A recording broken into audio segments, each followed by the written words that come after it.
Hi, I am the director of Severed Winds, and I'm here to talk to you a little bit about how the experience system works in this game, because it works very unlike most traditional JRPGs. So first I'm going to go to the menu, and we're going to look at Dina and her status. Now you'll notice on the left there's something called percent, and then all your stats are in the middle, and then of course it tells you on the right what their values are for those stats. Um, the important thing to look at is the stuff on the left, and that tells you the probability of what you will gain when you fill up the EXP bar.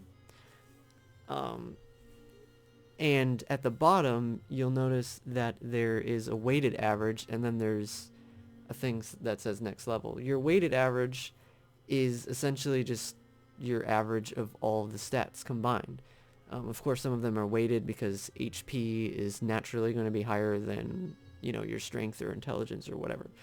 And then you level up when you get to 40. So she's at 24 now, so when she reaches 40 weighted average, she will go to level 2. So I just figured I'd give you a little... I would show you this before we do a battle. So now we're going to do a battle, and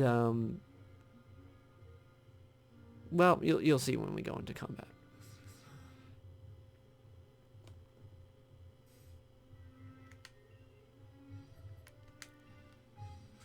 So you'll notice they gain EXP just for attacking on the fly, and Phi's gain evasion +1 right in the middle of combat. And yes, it takes effect immediately after you gain it.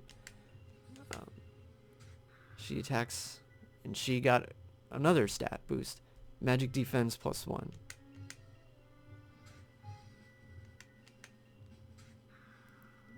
And so on and so forth. So you kind of get the idea. So now let's go and look at her stats again. So you'll notice the percentages are all different. I believe she gained, was it magic defense +1? So what happens is when you gain a stat boost in combat, your percentage goes down for that category, and all the other ones get a boost. So it kind of tries to leverage so that you gain, all of your stats somewhat evenly. But of course, once you level up, they all go back to default value. So naturally, she's going to always follow a certain pattern. Like her, intelligence is always going to be relatively higher. Her strength is going to be relatively higher. Things like that. So that is the experience system in Severed Winds.